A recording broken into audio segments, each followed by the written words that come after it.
Okay, so welcome, bem-vindos à primeira aula deste curso, que é this first course, and the next one will be in Portuguese, because we have students, a lot of students from Brazil and Portugal, and so we decide to use this mixed way to do. Some mini course will be in Portuguese and some will be in English, so how to specify. So this first one will be two lectures in Portuguese this week, and it's a pleasure for me to introduce the other members of the committee of the so here there is Jacqueline Siqueira. She works in dynamical system here at UFRJ in Rio de Janeiro. Then we have Rodrigo Schaffer, that is from Sweden. Okay, he's in Sweden. He was a student, an old student here. Then he went to Spain, and now he's in Sweden. We're missing one, Umberto Viglione, that is from Aracaju. And so I give you the word to Rodrigo. Rodrigo is going to introduce in Portuguese Otávio, our speaker of today and the next Wednesday. Thank you very much for everyone. Please, Rodrigo. Ok, so, boa tarde a todos. Então, hoje eu tenho um grande prazer de apresentar o Otávio Leandro Marçal, que é professor na Universidade Federal de Goiás, fez o doutorado na Universidade de Campinas, com o professor Marco Teixeira, e tive o prazer de conhecer ele em Barcelona durante o seu sanduíche, né, o doutorado de sanduíche em Barcelona, na Universidade Politécnica de Catalunha, com a orientação da Tere Seara e do Marcel Guardia. Então, hoje a gente tem o prazer de assistir a sua primeira aula do seu mini curso de introdução aos sistemas dinâmicos. Seja bem-vindo, Otávio. Muito obrigado, Rodrigo, Stefanella e toda a comissão organizadora. Obrigado pelo convite aqui. Fico muito contente de estar aqui fazendo esse mini curso aqui para vocês, né? Então, a ideia desse mini curso é ser uma introdução aos sistemas dinâmicos, né? Acho que eu não estou compartilhando a minha tela ainda, né? Não. Não, né? Deixa eu compartilhar a tela. Bom, acho que agora tá compartilhando, né? Bom, então a ideia desse mini curso que eu preparei é oferecer para vocês uma introdução a esse mundo de sistemas dinâmicos. Então, a gente vai seguir um roteiro em que a gente vai explorar um pouco as definições e alguns exemplos de sistemas dinâmicos em tempo discreto. A gente vai analisar um pouco das rotações no círculo, que são um tipo específico de sistema dinâmico que é bastante interessante. E, com isso, a gente vai ir em direção à definição de fluxos e qual é o seu contato, né? Como que a gente pode trazer essa ideia de sistemas dinâmicos para o mundo das equações diferenciais, né, que são amplamente utilizadas aí na modelagem matemática. E, por fim, a gente vai tentar aplicar um pouquinho de tudo que a gente aprendeu nos sistemas lineares planares. Então, esse que é o plano do nosso minicurso, né? Então, aqui, a primeira coisa que a gente tem que explorar nesse minicurso é o que é um sistema dinâmico, né? Já que a gente quer entender o que é esse ente matemático aqui, né? Então, a primeira definição que a gente pode entender como um sistema dinâmico, a gente pode entender como qualquer sistema que ele se modifica quando a gente tem a evolução do tempo. Ou seja, em geral, a gente vai ter uma variável temporal, que a gente denota ela por t, e, ao passar esse tempo, esse sistema, né, em geral, a gente pode ter as variáveis, pode representar um fenômeno, pode representar posição ou número de participantes em algum estudo e diversas outras aplicações. E a gente vai estudar como que essas variáveis se modificam ao longo do tempo. Quando a gente tem esse tipo de cenário, então a gente está num cenário propício a uma modelagem através de um sistema dinâmico. Então, aqui alguns exemplos simples que a gente pode pensar aí do nosso dia a dia, das aulas de física que vocês tiveram aí até na escola.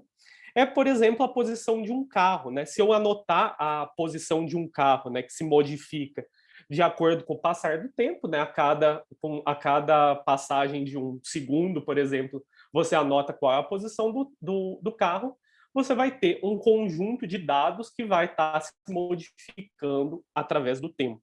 Então, aqui a gente tem um sistema dinâmico. Outro exemplo que a gente pode entender é, por exemplo, o número de integrantes numa população, né? Então, se a gente tiver uma população e, de acordo com as condições do ambiente em que essa população está inserida, né, o número de integrantes dessa população pode se modificar, dado a escassez de alimento, a taxa de reprodução e tudo mais. E com isso a gente tem esse número de integrantes se modificando através do tempo, né?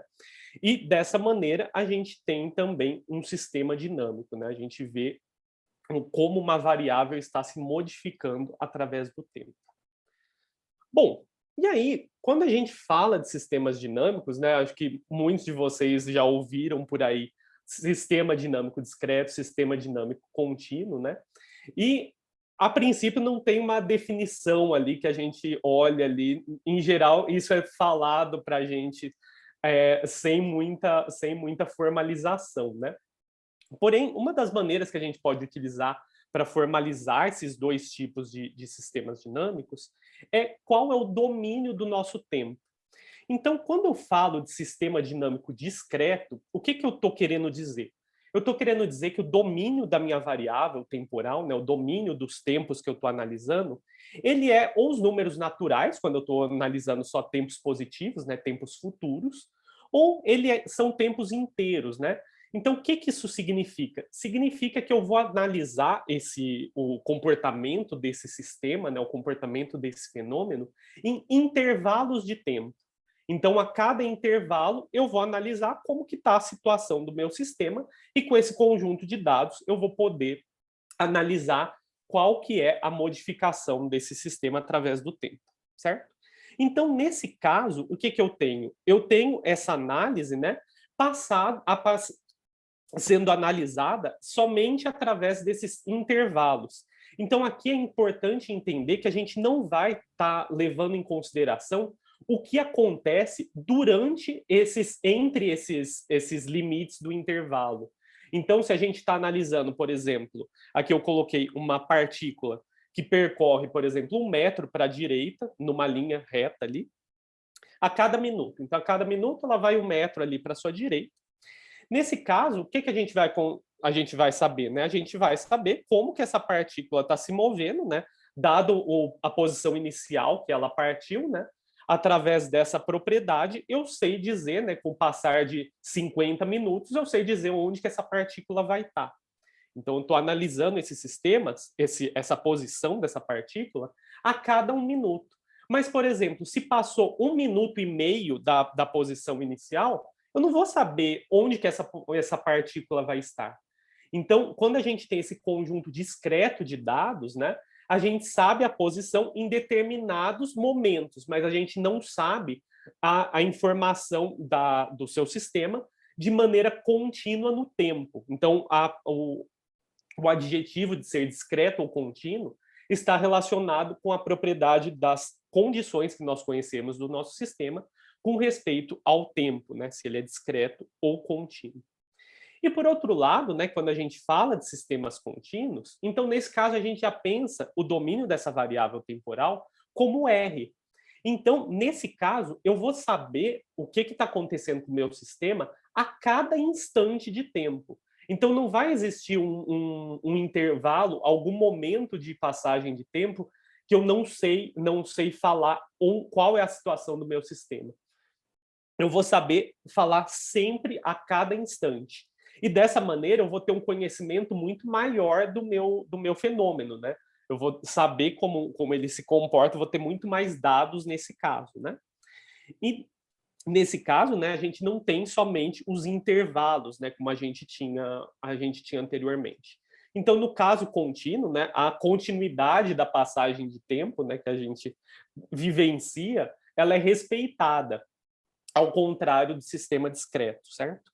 Então, por exemplo, aqui, continuando com aquele exemplo da partícula, se eu tenho uma partícula que ela percorre 5 vezes t metros para a direita, depois que se passou um tempo t, então, a cada instante t de um tempo, né, para qualquer número que eu coloque aqui, eu vou saber exatamente a minha posição, e não simplesmente apenas em alguns intervalos, né, como eu tinha anteriormente, que eu não sabia onde que a minha partícula estava depois que se passava 1 minuto e meio. Aqui eu vou saber exatamente onde ela está depois de se passar 1 minuto e meio, certo?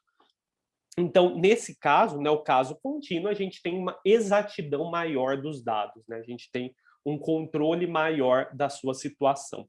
Porém, isso não significa que os sistemas dinâmicos discretos eles não são interessantes, né? Pelo contrário, eles são muito interessantes e às vezes eles são suficientes para modelar exatamente o fenômeno que você está querendo entender.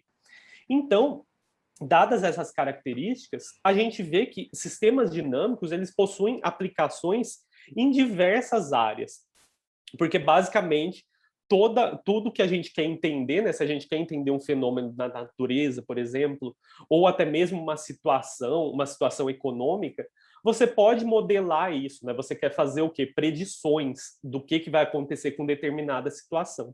E tudo isso é uma variação com respeito ao tempo. Então, agora a gente vai iniciar estudar um pouquinho mais dos sistemas dinâmicos discretos, né? Então, como que a gente pode formalizar esse tipo de abordagem, né? Então, eu vou considerar primeiro um conjunto X. Esse meu conjunto X, ele vai funcionar como o espaço de estados do meu problema. Então, nesse conjunto X, eu vou ter as variáveis, né, todos os dados que o meu problema ele possui. Então, por exemplo, se aqui eu estou analisando o número de integrantes de uma população, né? Esse conjunto X vai ser exatamente o conjunto de todas essas pessoas que vivem nessa população de seres, né? Assim, não precisam ser uma população humana. E dessa maneira, eu vou ter uma funçãozinha f, que sai desse espaço x e volta nele mesmo, que ela representa a mudança que ocorre nesse conjunto de dados após um intervalo. Lembra que no sistema dinâmico discreto a gente contabiliza apenas mudanças em intervalos? Então, essa função f, ela vai descrever exatamente qual é a mudança que esse conjunto de estados vai sofrer passado determinado intervalo de tempo. E dessa maneira, eu vou saber, né, se essa é a função que rege a minha dinâmica, né? Com isso, eu vou saber o que vai acontecer com esses estados conforme eu estudo iterações dessa função f, certo? Então, aqui, graficamente, eu vou ter aqui um conjunto X, que representa um conjunto de estados, e vou ter uma aplicação f que sai de x e chega nele mesmo, né? Então, ele transforma a posição, transforma as características desses estados, certo? Bom, então, aqui nessa maneira, né? Se eu pegar um pontinho x, aqui dentro do meu conjunto de estados, né? E aí eu quero saber o que acontece, né, quando passa uma unidade de tempo, né, quando passa um intervalo, né, desses intervalos que eu tô analisando. Quando passa uma unidade de tempo, esse ponto aqui, ele vai se mudar para onde? Ele vai se mudar para o ponto f de x, certo? E com a passagem, né, de mais um intervalo de tempo, o que vai acontecer? Esse f de x, eu vou ter que aplicar f de novo, né, porque a f fala o que acontece com esse estado depois de um intervalo de tempo. Então, eu aplico f de novo e aí eu vou para o ponto f de x. Então, começo aqui com um ponto x, passou um intervalo de tempo, vou para f de x. Passou um outro intervalo de tempo, aplico f no anterior, f de x. E assim por diante.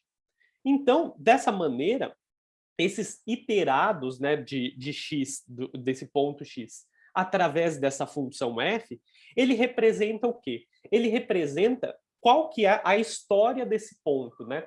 Qual é o passeio que esse ponto está fazendo dentro do meu espaço de estados, conforme esse tempo vai passando, né?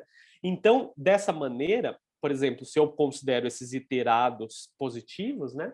Eu vejo o que acontece com o futuro do meu ponto X. Então, aqui representa todo o caminho que esse ponto X percorreu, de acordo com as mudanças que ocorreram através do intervalo de tempo que eu estou considerando. Então, dessa maneira, a gente tem esses pontos aqui que vão estar associados com o futuro desse ponto X. Agora, vocês podem pensar, né? Tudo bem, aqui eu estou falando de futuro, né? Mas e se eu quiser saber o passado, né? Se dado um ponto, e se eu quiser saber de onde que ele veio, né? Qual foi o caminho que ele percorreu para chegar até aqui? Em geral, em alguns problemas, a gente precisa saber disso, né? Por exemplo, num problema geológico. Você está querendo saber o que aconteceu há milhões de anos atrás. Então, você vai fazer o quê? Você vai desenvolver o seu modelo e vai ter que enxergar isso para o passado e não para o futuro. Então, às vezes, é importante que você saiba também esse passado do seu estado. Só que isso, infelizmente, nem sempre é possível de se saber num sistema dinâmico discreto. Isso vai estar associado com a invertibilidade da minha F. Justamente porque quando eu tenho uma inversa definida, ou seja, essa minha f de x e x vai ser invertível, vai existir uma f a menos 1, de maneira que f a menos 1 composta com f é igual à identidade. Dessa maneira, eu vou ter um mapeamento 1 para 1 entre esse conjunto, né? Então, essa transformação, ela não vai, por exemplo, levar dois pontos distintos no mesmo destino. Não, ela vai simplesmente modificar ali os seus estados de maneira que todo mundo fique somente relacionado a um estado anterior.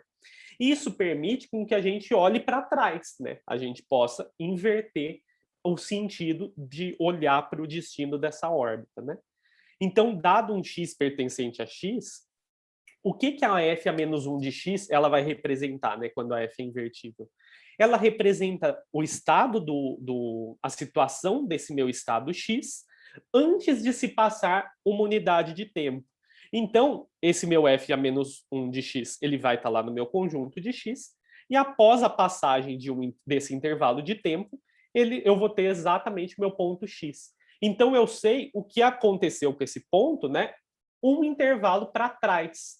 Então, aqui representa o passado dele. E dessa maneira, posso fazer os iterados do meu ponto x através da f a menos 1 e vou ter todas essas posições passadas desse ponto, né?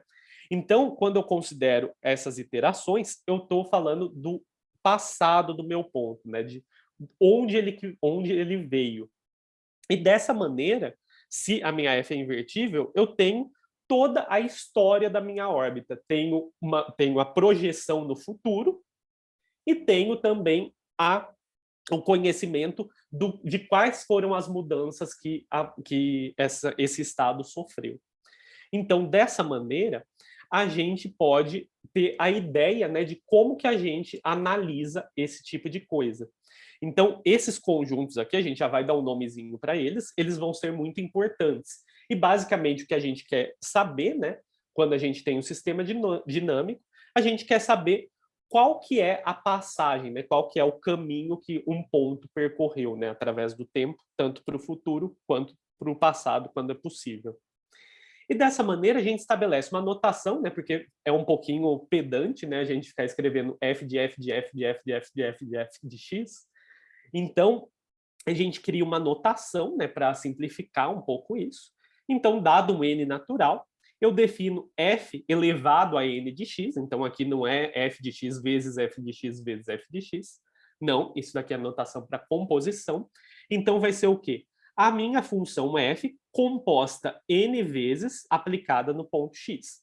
Então, peguei o x, apliquei uma vez, duas vezes, 3 vezes e assim por diante até chegar em n vezes. Então, essa é a notação que eu tenho.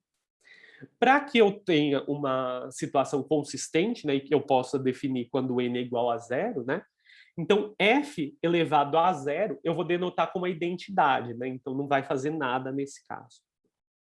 E se f é invertível, né, dado n natural, eu vou definir f a menos n de x como f a menos 1, como a composição de n vezes a f a menos 1. E dessa maneira, eu estabeleço uma notação que é mais amigável para que a gente enxergue essas iterações do ponto x através da f. Então, nesse caso, né, esse par xf, né, esse espaço de estados, juntamente com a função que denota a mudança desses estados, esse par vai denotar um sistema dinâmico discreto, né? Então, quando a gente fala de sistema dinâmico discreto, a gente está intrinsecamente falando de um par, né? Então, aqui é igual ao espaço vetorial. Lembra do espaço vetorial? Você precisa de um conjunto e precisa das aplicações. Quando você está no espaço métrico, você precisa de um conjunto e precisa de uma função distância, né? Essas estruturas vêm sempre em pares, né? Em ênuplas. Então, aqui não deixa de ser diferente. Quando a gente fala de sistema dinâmico, a gente tem que ter sempre um estado, um espaço de estados e uma função de mudança. E nesse caso, né, lembra que aqui eu tinha visto essas iterações? Essas iterações denotam o que a gente chama de órbita de x. Então, se eu pego um x pertencente ao meu espaço de estados, o conjunto sigma f mais x, ele vai denotar o conjunto de todas as iterações de x através de f.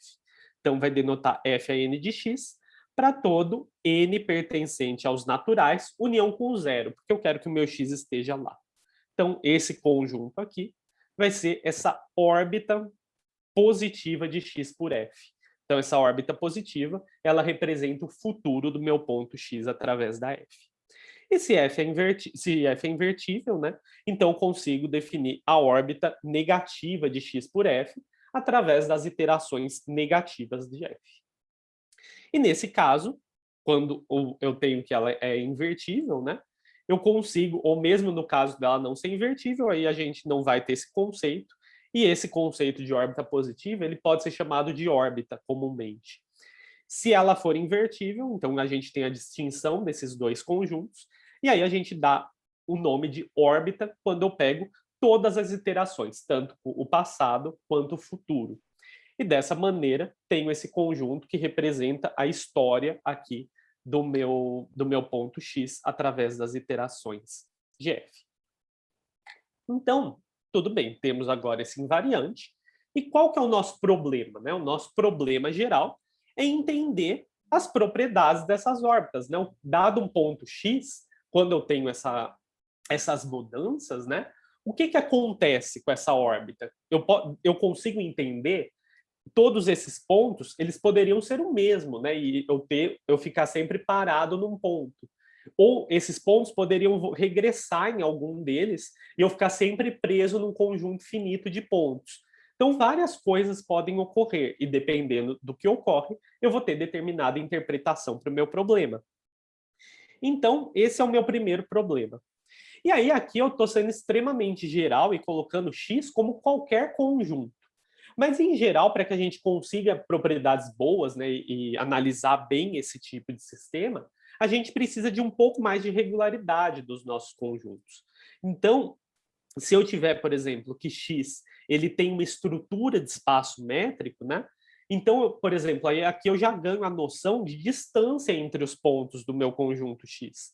Então, eu posso perguntar o que acontece com as órbitas de pontos próximos.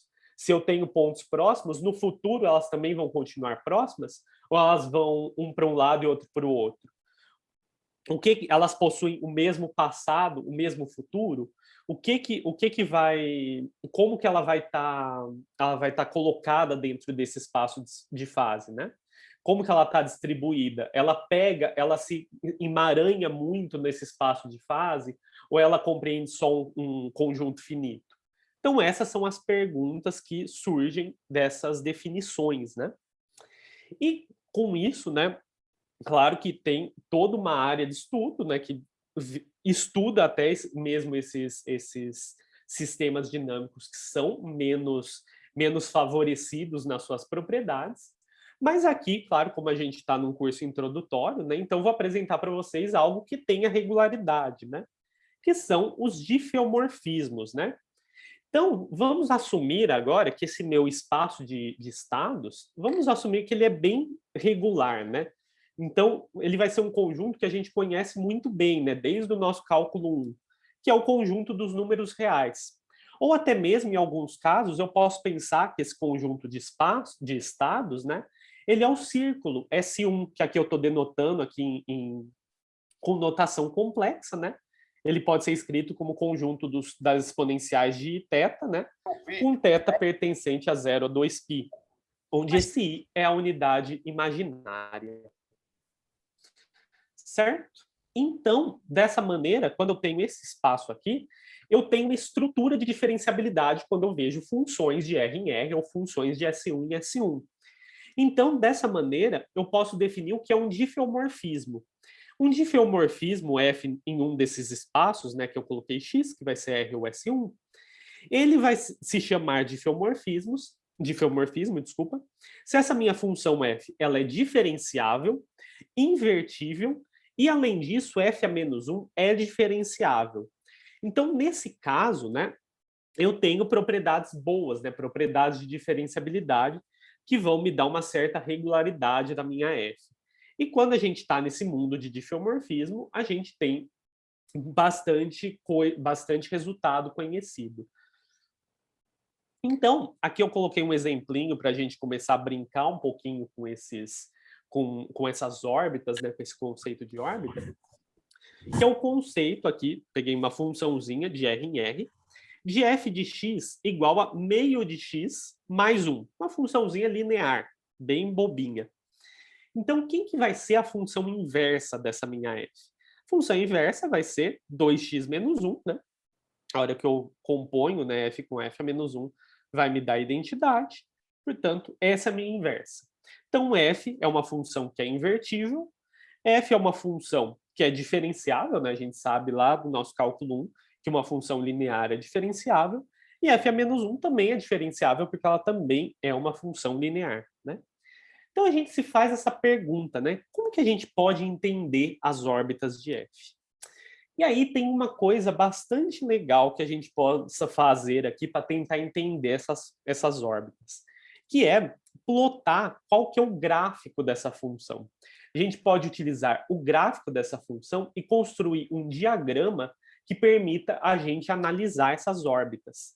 E é exatamente o que eu fiz aqui. Então, como que a gente vai fazer esse diagrama?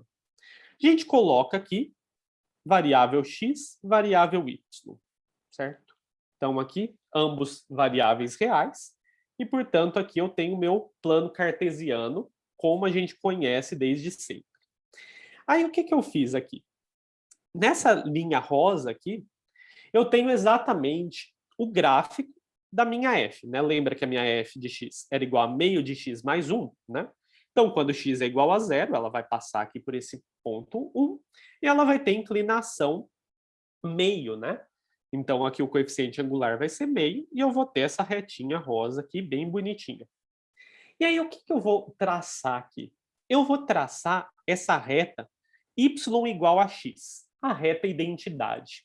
E a gente já vai ver que essa reta identidade, vai ajudar muito a gente, porque ela permite que a gente rebata os pontos, a gente rebata as iterações conforme a gente vai iterando um ponto inicial, certo?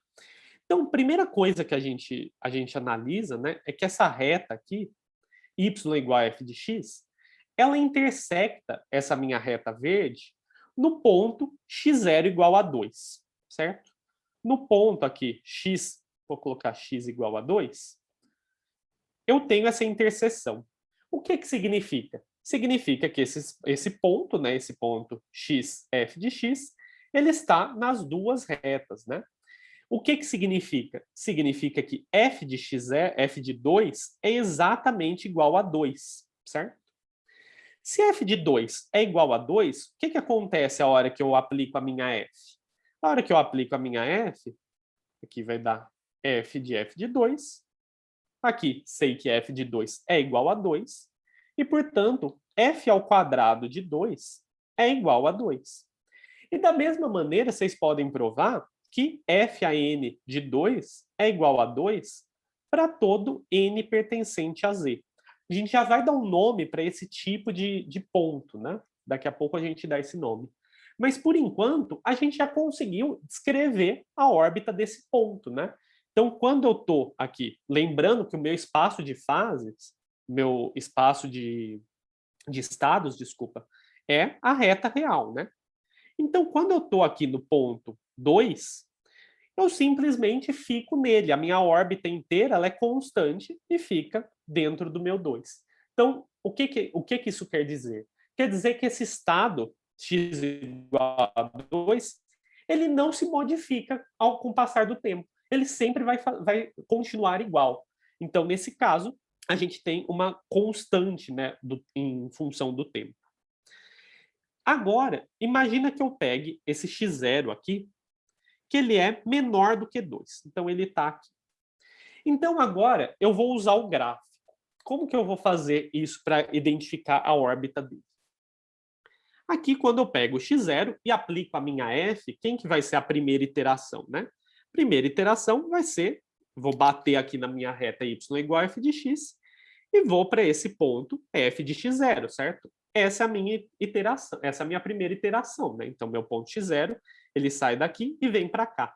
Qual que é a parte ruim aqui? Aqui tem uma parte muito ruim, porque lembra que o meu espaço de estados é somente o R? Então, aqui eu estou saindo do x0 e eu estou indo para essa outra reta aqui, que não fica tão claro para onde que esse ponto foi dentro da minha reta inicial, né? Então, o que a gente faz? A gente usa a nossa reta identidade. Para quê? Para rebater esse ponto, f de x, novamente para a reta inicial. Então, aqui como a identidade, né, quando ela bate aqui na minha identidade, na minha reta verde, ela recai exatamente nesse ponto. Então, eu sei que o f de x0 estando aqui, o meu f de x0, ele vem para esse pontinho aqui, certo? Então, beleza. Sair daqui, vir para cá, tenho esse ponto.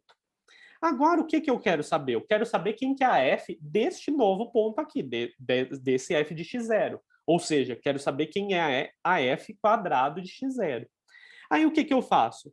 Vejo aqui essa reta aqui, onde que ele bate na reta rosa agora. E aqui, o que aconteceu? Bati na reta rosa, determinei quem é o f ao quadrado de x0. Agora, novamente, ocorreu aquele mesmo problema chato, né? Está nessa outra reta. Eu quero que esteja na minha reta inicial. O que eu faço? Utilizo a reta verde para rebater ele para cá. F ao quadrado de x0. E vou fazendo esse esquema. Então, aqui o que a gente pode perceber, né? A gente pode perceber, né, que quando a gente vai pegando esses pontos, né, é simplesmente, quando a gente parte de um x0, a gente bate na reta rosa e passa através desse esquema de rebater na reta verde, rebate na reta rosa, rebate na reta verde, rebate na reta rosa, justamente por conta dessa propriedade, né, de eu chegar aqui na reta rosa, identificar a imagem e voltar para o meu domínio através da reta verde. Então, com isso, eu posso fazer um esqueminha que me permite analisar muito mais graficamente, né, a minha órbita de uma maneira muito mais fácil. E aí eu vou saber, né, o que está acontecendo com ela aqui e vou olhar o que acontece no meu domínio, né? Então, nesse caso, o que vai acontecer aqui? Está vendo que a reta rosa ela está para cima desse lado e a reta verde para baixo, porém aqui ela está para cima e aqui a reta rosa está para baixo, né, dessa reta verde. Então, se eu começo com um ponto x0 menor do que 2, para qualquer ponto que está aqui, vou colocar esse que eu já desenhei para não ficar bagunçado o desenho. Então, quando eu pego esse ponto x0, o que eu vou fazer? Rebato na reta rosa, ando na horizontal para chegar na reta verde, vou na vertical para chegar na reta rosa, vou na horizontal para chegar na reta verde, vou na reta rosa e assim por diante. Então, o que está acontecendo com esses pontos, né? Essa órbita aqui, ela está indo para esse ponto aqui, 2, 2, né? O que que significa? Significa que no meu espaço de estados, que aqui eu começo com o meu x0, significa que à medida que eu estou iterando esse ponto, né, ele vai chegando cada vez mais próximo do 2. Ele nunca vai atingir esse ponto 2, mas ele vai tender a esse ponto 2. Então, se o x0 é menor do que 2, né, através dessa propriedade, né, dessa interpretação, a gente tem que o limite, né, das iterações, quando n vai para mais infinito, o limite dessas iterações tende exatamente ao ponto 2, né? Lembrando que a gente está analisando o que ocorre nesse espaço de estados. E dessa maneira, eu consigo entender como que a órbita funciona nesse caso. Então, as órbitas de um ponto x0 menor do que 2, elas são crescentes e se acumulam nesse ponto 2. Agora, o que que acontece se eu considero aqui, eu coloquei um ponto x1, né? Se eu coloco um ponto x1 aqui, que ele é maior do que 2, o que que acontece? Ele vai encontrar primeiro essa reta rosa, certo? Aí o que que vai acontecer? Tem que ser rebatido para a reta verde. Reta rosa, reta verde, reta rosa, reta verde. E assim por diante. Então ele também está convergindo, só que agora ele está convergindo pela direita, né? Então, nesse caso, as iterações, né, elas vão formar uma sequência decrescente, que vai também tender ao ponto x0 igual a 2, certo? Então, dessa maneira, a gente consegue, né, através dessa visualização gráfica, claro que a gente poderia fazer isso através das expressões, mas fica muito mais simples quando a gente vê no gráfico. A gente poderia fazer isso para qualquer órbita, né, para qualquer ponto inicial, e a gente sabe qual que é o passado, qual que é o futuro dessa órbita, certo? Claro que o passado, né, aqui a gente vai iterar ele para o outro lado, certo? Então, dessa maneira, a gente tem esse esquema que a gente pode entender as órbitas, certo? Bom, então agora eu vou passar umas definições de algumas órbitas que são interessantes, né? Alguns conjuntos, né? Alguns pontos que têm propriedades que são de grande interesse quando a gente está num sistema dinâmico. O primeiro deles é o que apareceu aqui. Lembra que a hora que eu pegava o ponto 2, eu ficava sempre lá dentro, eu ficava estacionado naquele ponto? Ou seja, a mudança que está ocorrendo com respeito ao tempo, ela não vai atingir esse ponto. Então, não importa o quanto tempo passe, esse ponto sempre vai ficar igual. Então, nesse caso, a gente diz que quando a gente tem essa propriedade, né, que f de x0 é exatamente igual a x0, então esse ponto ele é chamado de ponto fixo de f, justamente porque a minha f está fixando esse ponto. Também pode ser chamado de ponto estacionário. E nesse caso, a órbita de x0 através da minha função f, ela vai ser constante igual a x0, né? Como eu disse, fica sempre preso naquele ponto. Bom, aqui a gente teve uma propriedade bastante legal, né? Que era o quê? Dado qualquer outro ponto, né, a gente viu que esse ponto fixo aqui, ele era limite, né, dessas órbitas. Então, o que que acontecia? A órbita de qualquer outro ponto, né, diferente do 2, ela se aproxima do 2, né, quando as minhas iterações são muito grandes. O que que isso significaria? Através de uma mudança através de uma passagem muito longa de tempo, né, esse meu ponto, né, chega próximo do 2. Então pensa que se isso fosse uma função que descreve uma população. Significa que depois de um longo período de tempo vai sobrar 2 integrantes, por exemplo, nessa população. Então, nesse caso, a gente também dá um nome específico para esses pontos, né?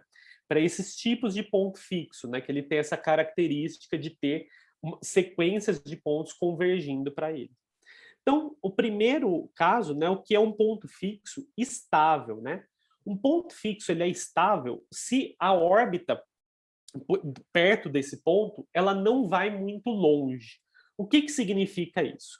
Significa que para cada vizinhança U desse ponto x0, né, para cada intervalo aberto U desse ponto x0, aqui dentro do meu conjunto X, vai existir o quê? Vai existir uma vizinhança V dentro do U, que contém o meu x0, De maneira que para qualquer ponto que eu pegue dentro desse conjunto menor do Vzinho, né, todas as iterações positivas desse ponto, né, a órbita positiva desse ponto, ela vai estar contida dentro do intervalo maior, dentro do U. Ou seja, eu sei que para qualquer ponto aqui perto do meu x0, né, perto, vocês entendam, dentro do conjunto V, eu sei que a órbita por esse ponto ela não vai muito longe, ela vai ficar presa aqui nesse U, certo? Então, nesse caso, eu tenho o que se chama de ponto estável. Porém, nesse caso, a gente tinha um pouco mais do que isso, né? Além dele ficar perto desse ponto x0, a gente tinha que as iterações, né, convergiam para esse ponto. E nesse caso, a gente diz que o ponto fixo ele é assintoticamente estável. Então, ele vai ser assintoticamente estável se ele for um ponto estável, desculpa, ou seja, satisfizer essa propriedade de ficar preso ali perto do seu ponto fixo. E também existe uma vizinhança pequenininha dele, de maneira que para todo ponto que eu pegue aqui, a órbita dela, a órbita desse ponto, ela vai convergir para o ponto x0, assim como a gente tinha no caso anterior. Então, nesse caso, né, o 2, ele é um ponto fixo estável e assintoticamente estável do meu sistema dinâmico, certo? E um ponto fixo ele vai ser dito instável se ele não for estável, né? Então, se ele não ficar perto, se a órbita não ficar perto para pontos próximos do ponto fixo, então vou dizer que ele é instável, ou seja, isso significa que a órbita pode fugir aqui de qualquer intervalo ali perto do meu x0. Bom, então, aqui a gente tem essas características. E lembra que eu disse para vocês que eu estava assumindo que eu estou com um difeomorfismo, né? Aqui a gente não viu muito isso, porque a gente tem exatamente a expressão, né? A gente tem exatamente a expressão da nossa F. Então a gente sabe descrever completamente, né, o que está acontecendo nesse caso, né? A gente sabe descrever completamente as órbitas. Porém, imagina que a gente não tem essa sorte, né? Imagina que essa sua função f, ela não é linear, ela é um difeomorfismo, mas ela é bastante complicada, né? Então, nesse caso, o seu gráfico ele pode ser bastante difícil de se compreender, né? Pode ser algo assim. E aí você não vai saber, de uma maneira tão simples, analisar o que acontece com as órbitas do seu sistema dinâmico, né? Porém, a gente tem uma propriedade, né, que diz para a gente a característica de um ponto fixo, né, quando a gente acha os pontos fixos, a gente pode determinar as características desses pontos através da diferenciabilidade da função. Então, lembra que aquela hipótese que eu falei da f ser diferenciável? Ela vem ser usada exatamente aqui, para que a gente tenha o entendimento das órbitas, né, através de propriedades que a gente sabe calcular ali desde o cálculo 1. Então, por exemplo, se eu tenho que x0 ele é um ponto fixo do meu mapa f, e eu tenho que o módulo da derivada da minha f no ponto x0 ele é menor do que 1, então o que eu tenho? Eu tenho que x0 é um ponto fixo assintoticamente estável. Então, eu não preciso conhecer todo esse mapa, né, todas essas iterações para determinar essa característica desse ponto. Através dessa propriedade, eu já vou poder determinar quando isso pode acontecer. E da mesma maneira, se o módulo da f' de x0 ele for maior do que 1, então x0 vai ser um ponto fixo instável, certo? Então eu vou saber que ele não vai ter essa característica de atrair todos os meus pontos todas as órbitas para perto dele. Então, nesse caso, eu posso ter uma característica repulsora. Então, aqui eu ilustrei para vocês, né? Então, o que seria, né, essa característica do meu ponto? Se eu consigo mostrar que a derivada dele tem módulo menor do que 1, então ele vai ter essa característica atrativa, né? Então, qualquer ponto aqui que eu pegue suficientemente próximo aqui do meu x0, claro que aqui está grande no meu desenho para vocês visualizarem, mas imaginem que esses pontos estão bem próximos aqui do meu x0, então eu sei que as órbitas desses pontos vão convergir para o meu x0. E aí eu vou ter exatamente esse mesmo comportamento que eu tinha aqui. Então, eu vou saber, claro que eu não vou saber o que acontece longe desse ponto fixo, mas eu sei o que acontece perto, já é alguma coisa. E no caso dele ser maior do que 1, então posso ter essa característica repulsora, né, para pontos próximos aqui do x0. A minha órbita, né, ela foge aqui desse conjunto aqui, desse intervalo próximo do x0. E dessa maneira, a gente consegue caracterizar esses pontos aqui, esses tipos de fenômeno. E aí vocês vão me falar, né, o que acontece quando o módulo é 1? Quando o módulo é 1, nem tudo são flores, né? Então, quando o módulo 1, a gente não pode concluir nada sobre esse ponto. Então, quando o módulo da f' de x no ponto fixo é igual a 1, então ele tanto pode ter característica atratora, quanto ele pode ter característica instável, certo? Então, aqui a gente não tem uma caracterização completa, né? Que é onde surgem bifurcações e tudo mais. Certo? Então, dessa maneira aqui, notem que só um comentário, né? Lembra a nossa f, né? O nosso ponto aqui, né? Quando a minha f' de x, ou melhor, f' de 2, vai ser o quê? Vai ser igual a meio, né? Então, o módulo dela é meio, que é menor do que 1. E, portanto, aqui a gente vê, né, que essa característica desse ponto vem de um resultado mais forte, né? E não, por exemplo, da linearidade da minha f. Certo? Bom, então, claro que aqui a gente pode ter pontos complicados, né? A gente pode ter situações bastante complicadas, mas aqui eu quero apresentar para vocês um caso bastante legal, né, que no mundo de sistemas dinâmicos, porque nesse caso a gente tem a dinâmica completamente conhecida, que são quem? São as rotações no círculo, certo? Então, o que é uma rotação no círculo? Então, dado um alfa pertencente a R, eu vou definir a rotação de ângulo alfa, né, no círculo, como uma aplicação R alfa, que sai de S1 em S1. Lembra que S1 lá é o meu círculo de raio 1, e θ com θ pertencente 0 a 2π, certo? E aí o que eu faço?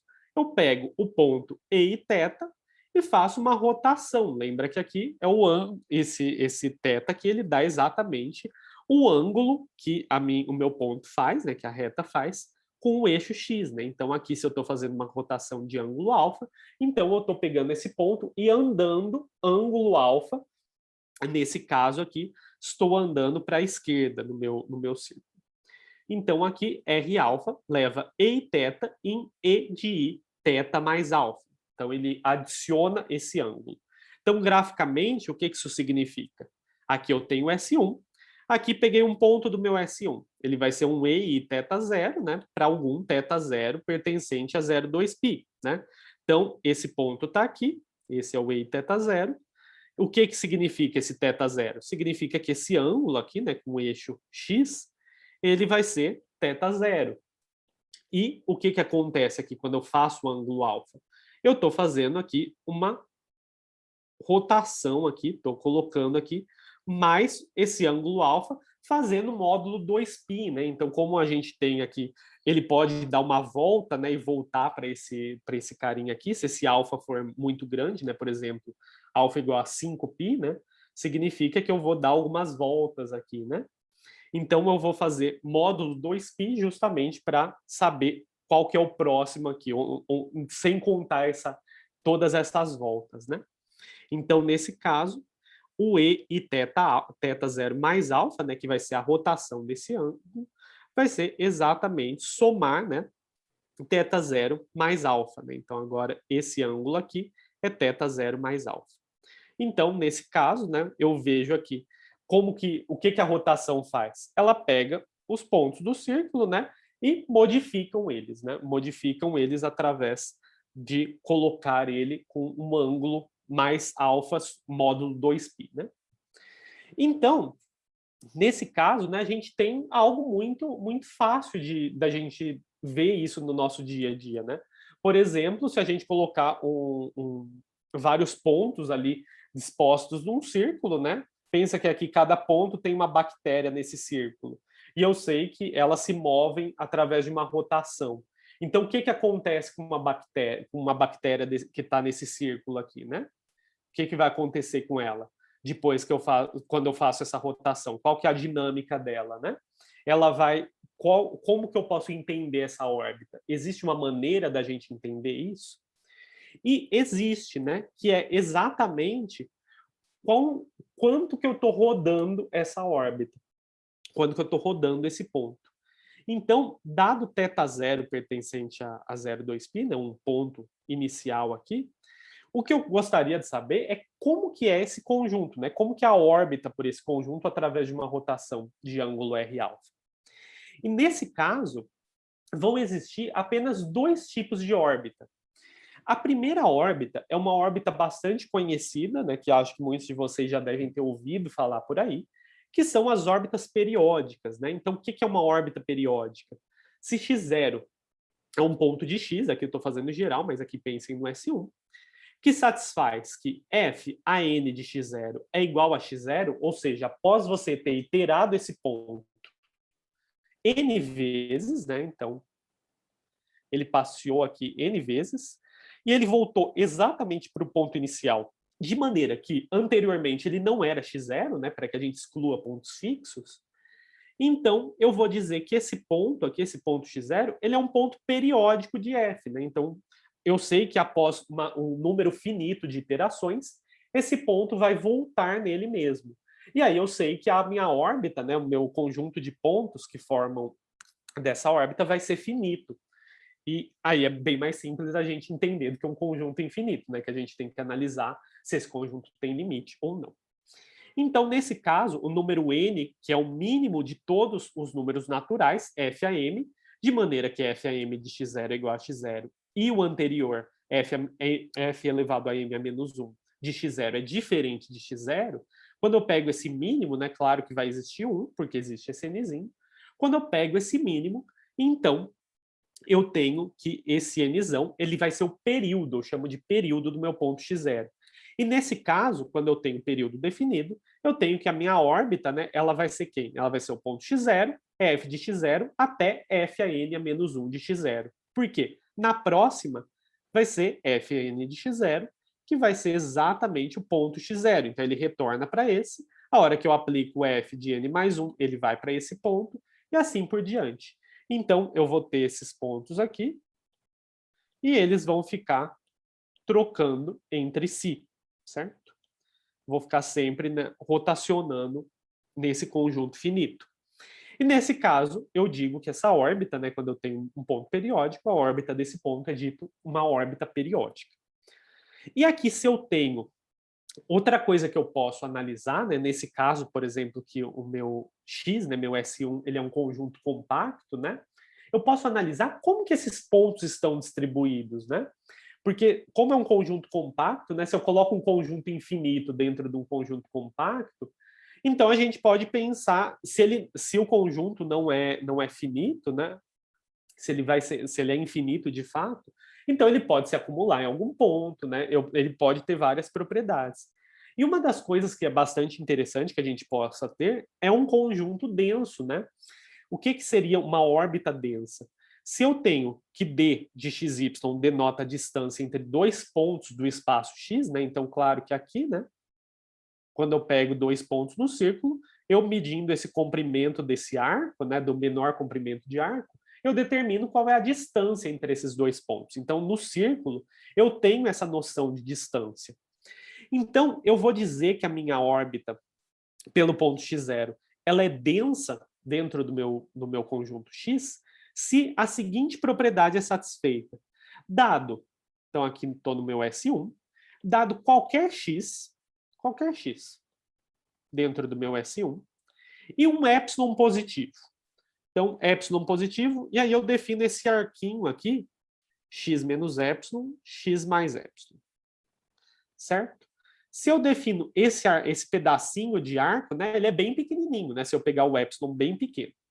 Então, o que eu tenho que ter? Eu tenho que ter que vai existir algum n pertencente a z, de modo que a minha órbita pelo x0 tenha algum iterado do meu ponto x0 esteja dentro desse meu intervalo.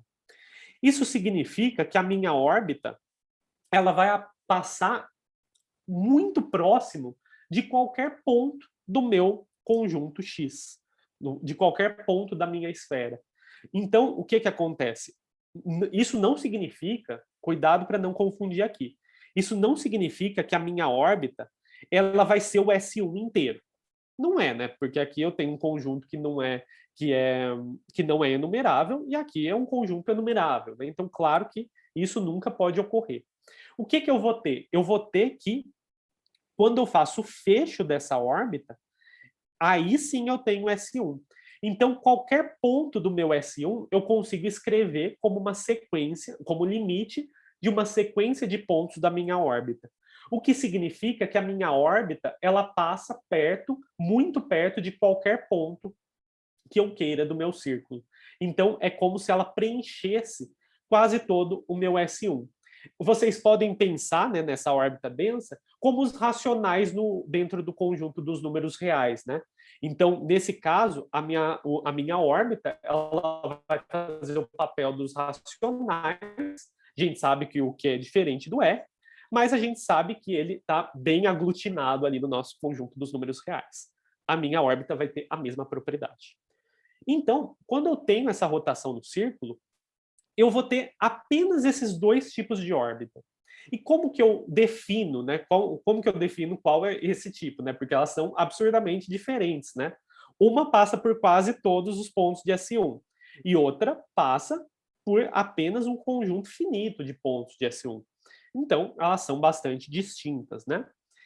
E claro que aqui na R-alfa eu não tenho nenhum ponto fixo, né? Justamente porque eu estou fazendo essa rotação de ângulo alfa, a menos que o alfa seja zero, e aí não faria sentido, porque todo mundo ficaria fixo. Então, a menos do alfa igual a zero, eu tenho que uma rotação, né, ela nunca vai deixar um ponto fixo, né? Se eu estou rotacionando, eu estou mudando ali a angulação, então não vai existir esse tipo de situação. Então, nesse caso aqui, eu vou ter exatamente essas duas possibilidades, e aí a gente vai decidir esse tipo de órbita através do alfa. Esse alfa, que é o quanto a gente está rotacionando, ele que vai determinar tudo. Então, a gente tem esse resultado aqui, eu vou passar aqui só para vocês verem o resultado, que é se alfa dividido por 2π, lembra que a gente tinha que fazer o módulo 2π? Se alfa dividido por 2π, ele for um P sobre Q racional, né? Aqui dado em fração irredutível. Então, todas as órbitas da minha rotação, elas vão ser periódicas e, além disso, vão ter período Q. E se o meu alfa dividido por 2π, ele não for um número racional, então a minha órbita por qualquer ponto de S1, ela vai ser densa em S1. Então, ou ela vai ser, se o alfa ele é racional, alfa sobre 2π é racional, então todo mundo é periódico. Se alfa sobre 2π não é racional, ninguém é periódico e, na verdade, todas as órbitas são densas. Então, por qualquer ponto que eu inicie, eu vou passar por quase todos os pontos do círculo, certo? Então, aqui eu peguei um esqueminha para vocês verem como que a gente faz essa iteração, né? Quando a gente tem esse conjunto que é um pouco diferente, né? Porque a gente não está agora com R, né? A gente está agora com S1. Mas a gente pode fazer o mesmo princípio que a gente tinha ali no nosso caso, né? Então, pensa aqui que eu estou pegando aqui o intervalo de 0 a 2π. Eu posso enxergar, né, o S1 como que esse intervalo de 0 a 2π, identificando o ponto 0 com o ponto 2π, né? Então, se eu vier aqui, colocar esse 0 aqui, e vier com esse 2π e grudar ele aqui, né? Eu faço essa identificação e obtenho um círculo. Então, aqui, se eu coloco 0 a 2π e identifico esse carinha com esse, eu estou aqui representando S1 por S1. E aqui, novamente, S1, coloco aqui o meu 0 e o meu 2π, certo? Então, aqui o que eu estou fazendo, né? Aqui eu coloquei as identificações, esse lado vai estar identificado com esse, e esse outro lado vai estar identificado com esse, né? Justamente por conta dessas identificações. Então, quando a gente vê S1 por S1, é como se a gente estivesse olhando para um toro. E aí, o que a gente faz? Pensa que eu pego uma rotação alfa igual a π, certo? Então, o que acontece? Quando eu pego o ponto zero, né? Quando eu pego o θ zero como o zero, então eu apliquei R, a rotação de ângulo π, uma vez, para onde esse ângulo for, né? Ele foi para o ângulo π, né? Então, o que eu fiz aqui? Eu vim aqui, estou passeando aqui, cheguei no ângulo π. Cheguei nesse ponto aqui. Lembrando aqui que eu estou identificando essas retas, né? Então, como esse vem para cá, aqui esses pontos vão vir todos para cá. E aí eu continuo e aplico de novo. A hora que eu aplico de novo, eu recaio exatamente na minha origem. Então, aqui o que eu fiz? Olha, eu saí desse ponto, vim para esse e voltei para o zero. Lembrando que o 0 e o 2π estão identificados. Então, dessa maneira aqui, eu vou ter exatamente essa propriedade aí de ter essa órbita periódica. Agora, se eu pego um θ zero aqui, diferente, né? E venho aqui, ângulo π, vim aqui mais π, aí eu vou passeando aqui no meu tório, chego aqui no 2π e volto para esse ponto. Opa! E volto para esse ponto aqui, que é o θ zero. Então, passei de novo com essa órbita e consegui mostrar, vejo que ela é periódica, né? Então, ao que está atrelado, né? Está atrelado aquele ângulo, né? O ângulo que a gente coloca, né? Basicamente, é a inclinação dessa minha reta, né? Então, moralmente, o que aquele resultado fala? Ele fala que se essa inclinação ela for racional, então, o que eu vou ter? Eu vou ter que todas as órbitas vão fechar. Então, eu vou conseguir retornar aqui à medida que eu dou essas voltas no meu tório. Agora, se eu tenho aqui eu coloquei alfa, lembrando que é alfa dividido por 2π, né? Que daria raiz de 2 sobre 2. Se esse número aqui ele é irracional, né?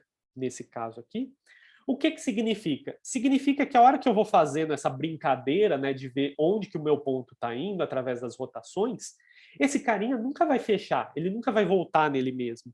Então aqui, se eu começo com o zero, eu venho para cá, vou para o raiz de 2π. Venho para cá, depois tenho que continuar aqui embaixo. Venho para cá, aí quando eu venho para esse lado aqui, né? Esse lado está identificado com esse lado aqui. Então, esse ponto, ele tem que vir para cá. Então, continuo para cá.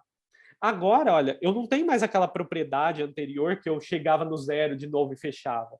Aqui não, eu vim para cá, continuei. Vou para cá, continuo, vou para cá, continuo, venho para cá e vou fazendo esse jogo. Claro que aqui é um desenho, eu só estou representando gráfico, né? A gente sabe que gráfico não prova resultado. Mas é mais para que vocês tenham a ideia de como que isso está cobrindo.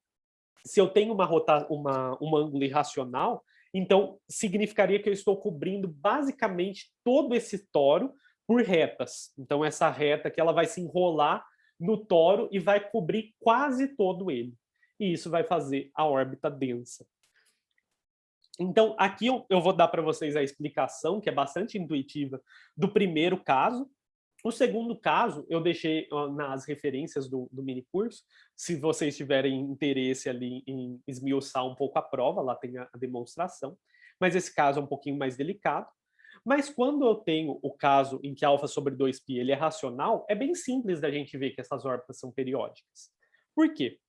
Vamos pensar aqui, vamos colocar essa hipótese, né? Então, o alfa sobre 2π é P sobre Q. Então, o alfa é igual a P sobre Q vezes 2π, certo? E aí eu peguei um x0 dentro do meu S1 e ele vai ser um exponencial de θ zero, para algum ângulo θ zero entre 0 e 2π. Então, o que acontece? Né? O que é fazer uma rotação de ângulo alfa composta Q vezes no ponto x0? Isso é fazer o quê? Aqui eu estou com o meu ponto x0, aqui. Esse é o meu ponto x0. O que eu fiz? Andei ângulo alfa. Andei mais um ângulo alfa. Se eu andei mais um, lembrando que aqui era o quê? Era θ zero mais alfa. Esse cara aqui vai ser o quê? θ zero mais 2 alfa. Então, basicamente, a composição de rotações, né, quando eu componho uma rotação Q vezes, significa que eu estou rotacionando o meu ponto inicial x0 por Q vezes alfa, com um ângulo Q vezes alfa. Então, como esses carinhas aqui, eles vão somando, né, através da nossa definição aqui, eles vão se somando aqui, mais alfa, mais alfa, mais alfa. Então, o R alfa de Q, da exponencial de θ0, vai ser o quê? Exponencial de I θ0 mais Q vezes alfa. E dessa maneira, a gente tem este carinha aqui, EI θ0 mais Q vezes P sobre Q vezes 2π. E aí, lembra que o Q, claro que ele não é misterioso, né? Ele vem aqui justamente por causa da nossa fração irredutível P sobre Q aqui. Dessa maneira, eu vou cancelar esse Q aqui que aparece dividindo. E dessa forma, eu fico com a exponencial de θ0 mais um múltiplo inteiro do 2π. Bom, a gente sabe que a exponencial, ela é uma função que é periódica, né? Ela tem período 2π. Então, exponencial de θ0 mais p vezes 2π, o que ela vai fazer? Ela vai rotacionar algumas vezes e vai parar exatamente no meu ponto inicial. Então, ela vai ser exatamente o EI θ0, que é o meu ponto x0.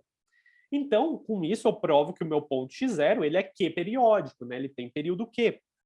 E, além disso, né, se eu pegar o Q a menos 1, né, R alfa a Q a menos 1 de x0, vai ser EI θ0 mais Q a menos 1 vezes P sobre Q 2π. E se eu impor, né, porque para que eu prove que esse ponto é Q periódico, eu tenho que provar que R alfa Q a menos 1 de x0 é diferente do x0, né? Se eu assumo que ele é igual, então o que acontece, né? Se eu assumo que ele é igual, isso significa que este carinha que aparece multiplicando o meu 2π, ele tem que ser um múltiplo inteiro, justamente por conta do meu período. Então, como aqui eu estou falando que esses carinhas aqui, eles estão, de fato, me gerando o mesmo ponto, então, esse daqui tem que ser um número inteiro. Isso significa que P sobre Q é igual a R sobre Q a menos 1. Isso é um absurdo. Por quê? Porque a minha fração P sobre Q ela é uma fração irredutível. Então, eu não posso cheguei no assumir uma propriedade e cheguei em algo que não é verdade. Portanto, isso significa que a propriedade inicial que eu assumi, ela não é verdadeira. E dessa maneira, R alfa Q menos 1 de x0 é diferente de x0 e eu tenho meu ponto Q periódico. Note que aqui eu fiz para qualquer x0 em S1, então tenho arbitrariedade desse resultado. Otávio, desculpa te interromper, mas pode falar, Jaqueline. Tem uma perguntinha no chat. Acho desculpa, que você não está. Não vi o chat. Eu também não consigo. Você quer que eu leia para você? Quero, por favor. Então, a ordem em que os elementos de uma órbita periódica aparecem faz a diferença ou os conjuntos são considerados iguais? É a pergunta do Carlos Eduardo. Se você considerar como órbita, né, a órbita ela é vista como um conjunto, né? Então, o conjunto ali você não tem, de fato, uma ordenação. Porém, quando a gente quer olhar para um sistema dinâmico, essa ordem vai sim importar, porque essa ordem ela representa qual foi o caminho de acordo com a mudança de tempo. Então, nesse caso, a ordem que ela aparece vai sim ter uma grande importância ali no seu entendimento do sistema. Justamente por conta de... Então, basicamente, quando a gente tem um sistema dinâmico discreto, a gente tem essa noção ali de orientação, né, dada pelas composições. E aí você tem um conjunto orientado. Certo? Tem mais alguma pergunta? Se alguém quiser fazer mais alguma pergunta. Bom. Agora, eu vou tentar terminar a aula de hoje. Queria um pouquinho mais de tempo, mas demorei mais nos meus exemplos. Que é uma aplicação, né? Aqui a gente viu que dessa maneira a gente consegue conhecer todas essas rotações. E agora o que eu queria mostrar para vocês é uma aplicação de um mapa bastante interessante, que é o mapa logístico. O mapa logístico ele possui uma alta aplicação em modelos de ecologia, em geral modelos de crescimento populacional. Então, sempre esse mapa logístico ele vai aparecer quando você tem ali um modelo de crescimento de uma população, né? E como que esse mapa logístico ele funciona, né? Qual que é a dinâmica que a gente vai ter nesse caso aqui? Então, nesse caso, como eu estou analisando uma população, eu estou analisando o tamanho dessa população, certo? Então, meu espaço de estados, né, o antigo meu conjunto X, ele vai ser o conjunto aqui, que eu estou usando a notação aqui dos ecologistas, que é denotar a variável por N. Então, o meu espaço de estados, eles vão ser todos os números reais, né, de maneira que vai representar, cada número representa a quantidade de seres nessa população, e aqui o N vai ser maior ou igual que zero, né? Não tem interesse para N negativo, né? Porque não existe menos um ser numa população, né? Então a gente só tem sentido no positivo. E aqui, claro que isso é uma coisa que é bastante importante vocês entenderem quando a gente está num sistema aplicado, é que sempre a gente tem que ver o sistema dinâmico, mas não é só a matemática. A gente tem que sempre estar olhando para o que isso representa. Porque às vezes você acha um objeto matemático super interessante, mas a hora que você vai lá olhar o que isso representa do seu modelo, isso não representa nada, representa algo que não seria uma situação que ocorreria na prática, né? Então, existe esse problema que o pessoal que estuda essa parte aplicada lida muito com isso. Então, quando se fala de sistemas dinâmicos, a gente tem que ter dois especialistas. Um que sabe muito sobre o sistema que você está estudando e outro que sabe muita matemática. Aí o matemático vai pegar o modelinho lá, fazer suas continhas, passar para o especialista e o especialista vai ver se aquilo serviu para alguma coisa. Em geral, o algoritmo é assim. Então, nesse caso aqui... Otávio, pode já falar. que tem mais duas perguntas. A pergunta do Igor é se a trajetória não é exatamente isso. Não sei se está muito clara a pergunta. E a pergunta do Vitor é se duas órbitas se encontram, então elas são iguais a partir desse ponto. Sim. Na verdade, quando você tem que duas órbitas... Primeiro, a pergunta do... de quem eu esqueci o nome, mas era da primeira pessoa. Do Igor. Quando você tem ali a definição de trajetória é exatamente isso. É o conjunto orientado, né? Então, a órbita seria o conjunto de pontos do seu sistema, né?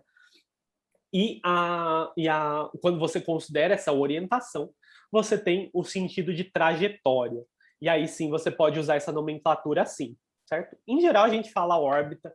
Em geral, os conceitos de órbita e trajetória ali, quando a gente vai na prática, a gente mistura. Mas existe essa diferenciação e é exatamente com respeito à ordenação. Agora, com respeito à pergunta sobre quando elas coincidem no ponto, sim, quando elas coincidem ali em determinado ponto, né? A partir daquele ponto, você vai ter o mesmo futuro, né? Você vai ter exatamente o mesmo... Se você tem, por exemplo, f de x0, fn de x0 é igual a fk de um x1, certo? Então, o que acontece? A hora que você aplica f dos dois lados, né? A hora que você aplica f dos dois lados, você vai para o mesmo ponto, né? Porque a função f é uma função. E assim por diante. Então, dessa maneira, você consegue mostrar que, a partir desses iterados, todos eles vão ser iguais. E se a f aí, quando a f é invertível, agora precisa dessa hipótese dele ser invertível, porque senão você não sabe o passado dele. Pode ser que eles tenham passados diferentes, chegaram no mesmo ponto, e aí sim, dali para frente, as órbitas vão coincidir. Mas, em geral, se o mapa não é invertível, aí não. Aí você pode ter passados diferentes. Se a função f é invertível, aí, através do mesmo argumento, né, aplicando f a menos 1, aí você vai ter todas as iterativas negativas, e aí você vai conseguir ver que esses conjuntos são iguais, mas só para f invertível. Tem ainda uma última perguntinha, que é se não tem problema o tamanho da população ser um número irracional. Olha, teoricamente, sim. Teoricamente, sim, né? Porém, em geral, você coloca ele como número real, e em geral você vai pegar o quê? Você vai pegar o número natural ali, o que está mais próximo desse número irracional. Porque sim, né? Não existe uma pessoa... Aliás, nem racional, né? Inteiro. Não existe uma pessoa e meia, né? Fica um pouco complicado. Mas sim, aqui a gente considera a totalidade para que a gente tenha uma continuidade nos dados. mas sim que no resultado geral, aí sim você tem que se preocupar com isso. Certo? Mais alguma dúvida? Tem ainda uma última pergunta, desculpa, Otávio. Bom, porque a aula está muito Tem que interessante. descontar do meu tempo de perguntas. Sim. Então, tem a última pergunta do Igor ainda. Isso significa que se F for invertível, implica que as órbitas particionam o espaço de estados? Se a F for invertível, sim. Se a F for invertível, sim. Obrigada, Otávio. Certo? Bom, então, voltando para esse mapa logístico, né? Então, aqui a gente tem a nossa população. Então, esses N's vão representar o número, né? O tamanho de seres nessa população. Eu vou ter uma taxa de crescimento da população. Então, em geral, quando eu estou estudando uma população, né, a gente pensa que esses seres eles vão ter uma capacidade de reprodução, né? Então, ou eles se multiplicam, ou eles se reproduzem. E dessa maneira, você pode ter um aumento, né? Essa taxa aqui regula como que essa população aumenta, dado que vai ter condições boas, dado que vai ter comida para todo mundo. Se você só deixar lá, ela vai levar em consideração a taxa de reprodução e também a taxa que os seres estão morrendo, né? Então, em geral, quando a gente estuda coisas vivas morrem.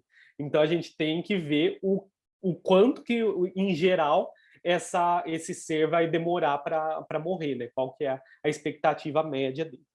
E aí você vai ter essa taxa de crescimento.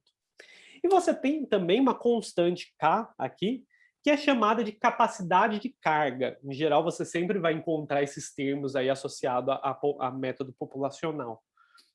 Essa capacidade de carga é a capacidade do ambiente de comportar essa população. Porque, por exemplo, se você coloca os peixes no aquário, né? Então, se você colocar 50 peixes e der 3 grãozinhos de comida, né, para esses peixes todo dia, então muitos deles vão morrer, né? Porque você está dando menos comida do que esses peixes precisam.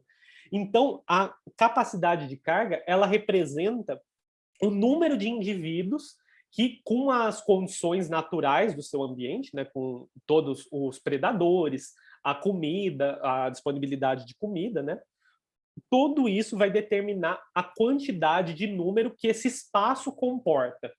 Então, quando é maior do que K, a gente já sabe que vai ter um excesso, né? Então vai morrer mais gente, alguma coisa, para que isso desça, porque o ambiente não vai aguentar essa população. Então, aqui a partir desses critérios, né, dessas variáveis aqui, a gente entende o processo, né? E aí, quando a gente tem um processo populacional, existem vários estudos. Eu deixei, né, linkado nas minhas referências, né, o livro do Cote, que é de aplicação à ecologia, que foi uma sugestão da professora Stefanella, agradeço, muito bom o livro. Ele te dá ali um pouco de história, né? Para quem está interessado nisso, ele te dá um pouco de história para saber por que esse método foi usado, né? Porque basicamente isso foi feito com o quê? Com observação, né? Então você observava os dados, né? E via qual que era o sistema, né? Que melhor adequava aquele dado, né? Que melhor estava ali em conformidade com isso. Igual, acredito que muitos de vocês devem ter feito laboratório de física. Lembra que a gente fazia alguns dados lá e tentava fazer uma interpolação ali para achar umas curvas ali que davam as suas propriedades do fenômeno? A mesma coisa é feito aqui. Eles tinham uns dados que eles observaram, e aí eles determinaram ali qual que era o modelo que melhor adequava isso. E o modelo vem exatamente através da equação logística, que é dado por f de n igual a 1 mais r vezes n, menos r sobre k vezes n ao quadrado. Muitas vezes, aqui é uma equação logística, mas muitas vezes essa equação também ela vem dada dessa maneira aqui. Quando você não tem essa capacidade de carga ou uma capacidade de carga específica, ela vai ser dada por n sobre 1 menos r. E aí você tem esse tipo de situação. E aí o que vai acontecer, né? Bom, essa taxa de crescimento aqui, a gente espera que ela seja positiva, né? Então, a gente vai analisar só para fatores positivos. E aí, esse espaço aqui, ele representa a mudança. Aqui já vem uma informação lá de trás que a gente discutiu, que é o que isso representa. Então, eu estou olhando como o número dessa população se modifica conforme eu tenho um número inicial, né? Então, vou iniciar com N0, que é o número de indivíduos da minha população. O que a f de N0 representa? Ela representa o número de indivíduos da minha população passado um intervalo de tempo. Esse intervalo de tempo, eu que vou decidir, né? Vai ser exatamente como eu formulei o problema. Então, por exemplo, se foi depois de um dia, então você vai ter esse conjunto de dados discreto a cada dia. Então, você não vai saber coisas intermediárias, você só vai saber de acordo com a passagem desses intervalos de tempo. Bom, e aí, beleza, a gente tem aqui nosso modelo, a gente tem nosso espaço de fase, nosso espaço de estados, na verdade, e a gente quer entender as órbitas, né? Então, vamos entender as órbitas. Primeira coisa que a gente tem que ver, né? Existência de ponto fixo, né? Ponto fixo, a gente já viu ali que eles meio que controlam a sua dinâmica, né? Porque eles determinam de onde que as órbitas saem, para onde elas vão, em geral.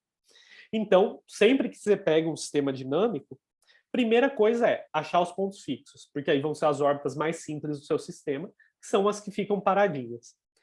Então, quando eu faço, como eu acho ponto fixo, resolvo a equação f de n igual a n. Então, isso equivale, né, a n igual a 1 mais r de n vezes n, menos r sobre kn ao quadrado. E aqui, quando você resolve essa equaçãozinha aqui, isso vai te dar n igual a 0 ou n igual a k. Ou seja, com esse modelo que eu estou estudando, se eu começo com ninguém, não tem ninguém, nenhum indivíduo na minha população, então não importa o que eu faça, né? Se eu ofereça condições para essa população, como ela é inexistente, ela vai continuar inexistente. Então, esse fator aqui condiz com a nossa expectativa, né, sobre o modelo. Então, se n é igual a 0, vai ficar fixo lá igual a 0. E se n é igual a k, ou seja, se eu começo exatamente com a minha capacidade de carga, então a minha população vai ficar sempre desse tamanho. Esse é o tipo de modelo que a gente está estudando. E aí, o que a gente faz? Né? A gente tem aqui os pontos fixos, e aí a gente quer saber propriedades sobre eles. Né? A gente quer saber qual que é a característica perto das órbitas perto desse ponto. E aí a gente faz o quê? Calcula a derivada. Lembra daquele resultado lá da derivada? Que quando a gente sabe o módulo da derivada no ponto fixo, a gente pode saber qual que é a característica do ponto. Nesse caso, f' de n é igual a 1 mais r menos 2rn sobre k. E quando eu aplico f' no zero, então eu tenho que esse número é 1 mais r, lembrando que o r é positivo, então significa que 1 mais r é maior do que 1. E f' de k é igual a 1 menos r, ou seja, menor do que 1. Isso significa, né, que quando eu pego um r maior do que 0, então n igual a 0 vai ser um ponto fixo instável e n igual a k vai ser um ponto fixo assintoticamente estável, né? Então, quando eu pego aqui, no 0, os meus pontos vão fugir dele, e quando eu estou ali perto do k, eles vão convergir para ele. O que acontece nesses hiatos, né, não é determinado através dessa propriedade. E aí é onde a gente tem que sofrer um pouquinho mais. Então, vamos olhar para as órbitas de F. Né? Então, as órbitas periódicas aqui dessa função aqui, vai existir nesse sistema? Pode existir órbita periódica? Como que funcionam as órbitas de F? Elas vão sempre tender a esses pontos fixos? Como que vai funcionar? Bom, aí a primeira coisa que eu vou fazer aqui é analisar onde que a derivada se anula, né? Porque isso daqui é uma função quadrática, né? Uma função quadrática voltada aqui para baixo, com a concavidade voltada para baixo. Então, quando eu analiso onde que ela se anula, eu vou saber onde que está o máximo, né, dessa minha parábola, né? Isso vai ser uma parábola. E aí eu vou saber onde que está esse máximo. Esse máximo ele é dado no ponto n0 igual a k vezes 1 sobre 2r mais meio, certo? E aí, se eu tenho que esse meu R, lembra da minha capacidade de carga, se ela é positiva e menor do que 1, então esse N0 ele é maior do que K. Ou seja, esse ponto de máximo da minha F, ele ocorre após esse ponto fixo K. Então, o que eu vou ter graficamente no meu esquema? Eu vou ter, lembra como que a gente faz isso? A gente coloca aqui as nossas variáveis, então pus aqui x e y, lembrando que aqui significa o espaço x, então por isso que eu estou olhando só para números positivos. E aí o que eu tenho? Aqui eu tenho a reta y igual a x, e aqui, como eu, nesse caso, né, que é R menor do que 1, o meu ponto de máximo ele é maior do que K, então eu sei que onde a minha parábola vira, ela está para cá. Então ela vai ser crescente, né, até esse ponto aqui, e decresce depois, certo? E vai indo até chegar, até interseccionar aqui de novo. E agora eu posso fazer exatamente aquele esquema. Como que era aquele esquema? Pego um x0 aqui, o que acontece? Aqui eu vou ter exatamente a mesma propriedade anterior, porque note que sempre a minha reta verde está abaixo da curva rosa, nesse pedacinho aqui, antes de chegar no K. Então, o que significa? Se eu começo por qualquer ponto aqui, bato na curva rosa, bato na verde, bato na rosa, bato na verde. E vou fazendo esse jogo e vou vendo que eu vou ficar preso entre essas duas curvas. Então, isso me prende entre essas duas curvas. O que significa? Significa que qualquer ponto que eu pegue aqui, a órbita dele, ele vai convergir para cá. Certo? Agora, se eu pego um ponto para cá, existe, se eu pego um ponto x0 que está desse lado aqui, então tem 3 possibilidades, né? Ou ele é igual ao meu pico, né? Ou ele está para a direita. Se ele está, ou para a esquerda, desculpa. Se ele está para a esquerda, vou bater aqui, bato aqui, bato aqui, bato aqui, bato aqui e vou aqui por cima. Ela também vai ficar aprisionada aqui dentro. Se eu bato exatamente no pico, eu tenho a mesma propriedade. Ela fica aprisionada, só que aqui por cima. Agora, se eu bato aqui, tá vendo o ponto fixo? Vou ter aqui algum ponto, né, que vai ter altura K. Se eu bato nesse ponto aqui, eu venho exatamente para o ponto fixo. E lá vou ficar para sempre. Por quê? Porque aqui não é invertível. Então, lembra daquela pergunta, acho que foi do Igor, que ele perguntou se ela se interseccionava? Aqui minha função não é invertível. Então, nesse caso, posso ter essas patologias. E agora, se eu estou abaixo desse carinha aqui, o que acontece? A hora que eu venho para cá, isso vai ser rebatido aqui, e aí eu vou continuar aqui por dentro. Então, em todas as possibilidades, apenas analisando a posição desses instrumentos, claro que vocês podem fazer isso pela equação, mas eu acho mais simples pelo gráfico, vocês conseguem ver que esse ponto aqui ele vai ser atrator, né? Todo mundo vai convergir para ele, e vai fugir desse daqui. Então, o que significa? Com qualquer número, quando a minha capacidade de reprodução ela é menor do que 1, para qualquer número populacional que eu comece, a minha população vai tender para capacidade de carga. Então, após uma grande passagem de tempo, uma longa passagem de tempo, eu vou me aproximar do meu conjunto de carga. Então, se eu começo com mais gente do que o meu ambiente comporta, então essa gente vai morrendo, até eu ficar perto da minha capacidade de carga. E se eu começo com uma quantidade pequena, né? Então eu vou ter, como vai ter bastante recurso e eles vão estar se reproduzindo, então eu vou tender para essa quantidade de capacidade de carga e vou ficar por ali. Então essa é a interpretação aí dos resultados. Agora, o que acontece se o meu R é igual a 1? Né? Se o meu R é igual a 1, então aqui eu vou ter exatamente aqui o pico no ponto K. Se o R é igual a 1, eu tenho o pico no meu ponto K. E aqui eu vou ter exatamente a mesma situação anterior. Se eu começo por aqui, venho, fico preso aqui dentro. Opa, desenhei errado. fico preso aqui dentro e tendo para o ponto. Se eu começo desse lado aqui, o que acontece? Eu rebato aqui e caio de novo aqui dentro. E aí vou fazer o mesmo caminho e ficar preso entre essas duas curvas. Justamente porque essa está totalmente abaixo dessa curva aqui. Bom, agora vamos pegar aqui um R entre 1 e 2. E aí eu vou falar para vocês o que acontece. Nesse caso não é tão claro ali com a interpretação geométrica, mas vocês podem fazer isso através das contas. Quando o R ele é menor do que 2, então eu vou vir, se eu começo por um ponto por aqui, ele vai vir aqui, bonitinho. Só que como o meu ponto aqui de máximo, ele vai estar para a minha esquerda do ponto fixo, ele vai estar aqui. Então o que acontece? Eu não vou ficar sempre, eu vou poder voltar, né? Eu vou poder ter um retorno aqui e ir para pontos menores. Lembra aqui, quando ele começava aqui dentro, ele só crescia.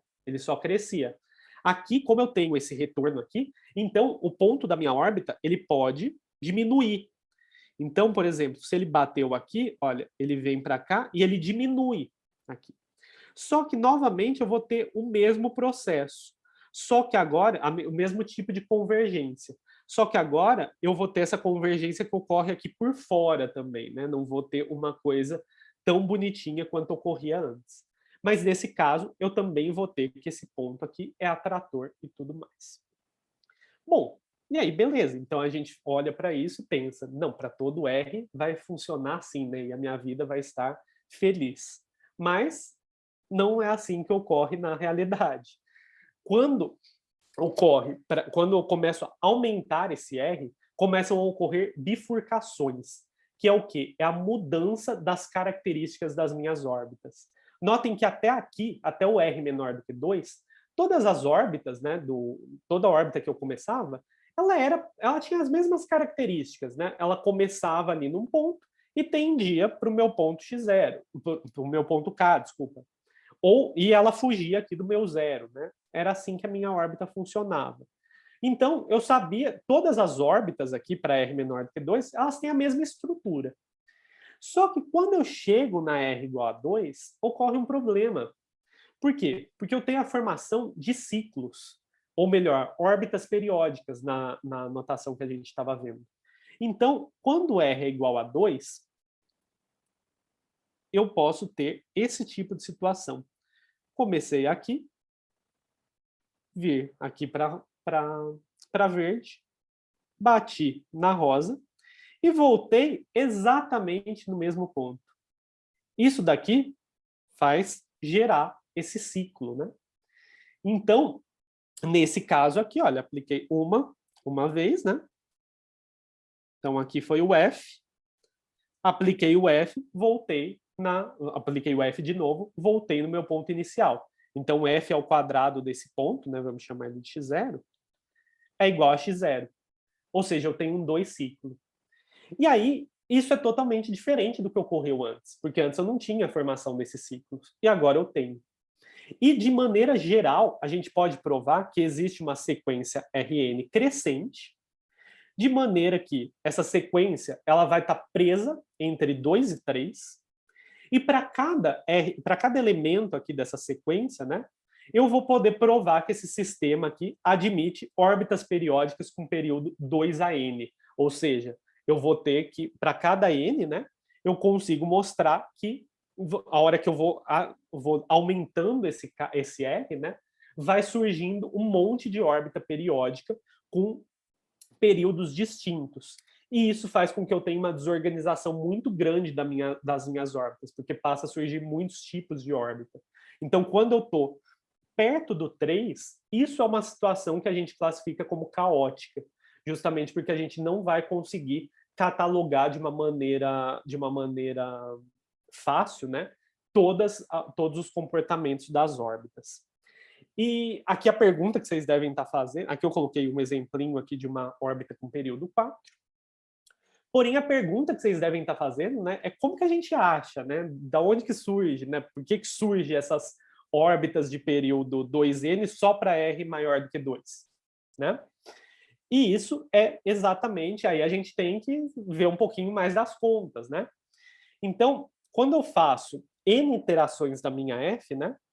O que é um ponto periódico? Ele é uma solução dessa equação. F a n, se ela tem período n, ela vai ser uma solução dessa equação. Então, lembra antes que a gente achou os pontos fixos resolvendo a equação f a n igual a n? A mesma coisa para os pontos n periódicos, mas aí eu vou ter que trabalhar com outra f aqui, né, que vai ser a f a n. E aí, com isso, eu tenho que buscar soluções desse sistema, né, buscar soluções que satisfazem essa primeira equação e também que satisfazem a segunda, ou seja, a anterior, na hora que eu aplico na anterior, não pode dar o ponto, né? E dessa maneira você consegue ver. E o que acontece ali no caso R igual a 2, né? Exatamente a f ao quadrado. A gente não vê o que acontece com a f, a gente não vê mudanças, mas com a f ao quadrado, a hora que a gente plota, aí a gente vê. Quando R é menor do que 2, então a minha f ao quadrado, y igual a f ao quadrado de x, ela vai ser dessa forma aqui. Com as expressões vocês conseguem mostrar que ela tem essa forma aqui. O que significa? Aqui ela só está interseccionando a reta identidade no ponto n igual a k. Ou seja, k é um único ponto que poderia ser 2 periódicos. Mas não faz sentido, porque claro que o k ele não satisfaz essa segunda equação aqui. Então, justamente porque k é o ponto fixo. Então, nesse caso, a gente não tem pontos 2 periódicos, não tem soluções periódicas, órbitas periódicas de período 2. Porém, quando R é maior do que 2, ocorre uma mudança aqui. Como é uma função quártica, né? Então a gente tem esses 2 picos aqui. E aí, para R maior do que 2, esses picos aqui, eles podem descer. E aí, quando eles descem, eles fazem esse estrago aqui. Eles passam aqui pela minha reta identidade, passam de novo pelo ponto K e passam de novo pela minha reta identidade. Então, aqui, o que ele fez? Ele fez surgir um ponto que não é periódico, né? Desculpa, não é um ponto fixo, já que eu sei que só 0 e K são pontos fixos. E esse pontinho aqui, ele dá origem a uma solução periódica. E aqui, claro, que vai ter aqui esse correspondente, né? E aí você tem que ver se esses 2 pontos estão na mesma órbita, né? Se eles estão na mesma órbita, significa uma órbita periódica. Se eles estão em órbitas distintas, então significa 2 órbitas periódicas. Então, nesse caso, né, a estrutura aqui ela é sensível a esse parâmetro R, né? Então a gente vê que quando tem uma mudança drástica, né, quando a gente vai fazendo esse R crescer, que é o que a gente chama aqui de valor de bifurcação. Então, por exemplo, aqui, olha, no R igual a 2, acontece algo muito interessante. Aqui eu não tinha nenhuma órbita periódica, e para R maior do que 2, eu tenho uma órbita periódica. Então, nesse caso, R igual a 2, eu vou chamar de um valor de bifurcação do meu sistema. Significa que a partir desse valor aqui, ocorreu uma mudança drástica no meu sistema que passa a diferir a estrutura das órbitas para R menor do que 2 e a estrutura das órbitas para R maior do que 2. Certo? Bom, eu vou encerrar por aqui. Na realidade, eu queria mostrar um modelinho, mas eu já passei do tempo. Então, se ainda tiver um tempinho, eu posso mostrar. Pode mostrar. Pode. Já que antecipamos algumas da pergunta, depois vou ter outros 15 minutos, mas vai lá. Bom, deixa eu descompartilhar aqui. Esse é um modelinho que vocês podem achar na internet. Na internet mesmo, no site do Wolfram, eles têm uma... Vocês estão vendo a minha tela? Sim, estamos vendo. Sim. No site do Wolfram, eles têm essa seção aqui que chama Wolfram Demonstrations Project, que ele é basicamente uma plataforma aberta ali, que as pessoas possam colocar códigos ali de matemática, E a parte mais interessante é que ele compila esse código para você. Então, para quem não tem matemática instalado aí no seu computador, você pode ainda assim brincar com esse modelinho aí na sua casa utilizando somente a internet. Então, deixa eu só colocar aqui. Esse modelinho ele faz de uma maneira muito melhor o que eu expliquei aqui para vocês, né? Justamente porque ele está calculando isso. E ele dá para vocês entenderem um pouco como que acontece essa mudança, né? Então, aqui ele tem alguns parâmetros, né? Esse parâmetro n, então aqui é a mesma coisa que a gente estava vendo. Ele está estudando a função logística, só que essa função logística dele, ela vem da forma f de x igual a μx vezes 1 menos x. Então, essa é a função logística, essa forma da função logística. É bem parecida com o que a gente viu aqui, porém tem algumas mudancinhas. E aqui muda justamente onde ocorrem as bifurcações. Então, aqui esse mi, ele faz o papel do nosso R. E K, aqui é como se ele estivesse vendo K igual a 1, por exemplo. K é uma constante fixada. E aí, aqui você tem os parâmetros. Então, vamos ver como que funciona esse carinha aqui. Esse primeiro parâmetro N desse meu programinha aqui, ele fala basicamente qual é o número de iterações que você quer calcular. Como é um computador que faz, né, então você tem que escolher um número finito, né? Você nunca vai chegar até o infinito. Então vai ser uma quantidade finita de iterações e ele vai plotar isso para você. Então aqui você escolhe o número de iterações.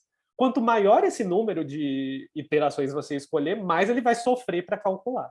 Então, recomendo que não coloque isso muito alto, mas que um número grande o suficiente para que você veja o que está acontecendo. Aqui, esse segundo parâmetro, ele é o parâmetro mi. Então, ele controla aquele R para a gente. Aquele nosso R, que é o parâmetro de bifurcação. Então, olha, conforme eu modifico esse R, ele modifica a função e modifica o gráfico dela, né? E aqui o x0, ele dá a posição inicial, né? Qual é a órbita de qual ponto, né?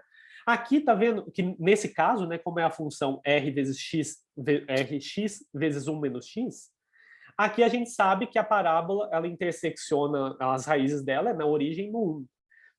E aí eu sei que para valores de x maior do que 1 não faz sentido eu analisar, né? Então, nesse caso, o meu espaço de fase vai ser o intervalo 0,1. E aqui o que ele faz? Aqui ele faz o mi, e aqui você varia esse carinha. E nesse caso, o R igual a 2 que ocorria para a gente, para ele funciona como R igual a 3. A bifurcação dele vai ser R igual a 3. Então, abaixo de R igual a 3, coisas comportadas. Acima de R igual a 3, coisas mais malucas. Então, como que a gente vai fazer aqui? Conforme você vai alterando, tá vendo? Olha, você vai tendo a modificação da órbita, mas todas elas estão convergindo para esse ponto fixo.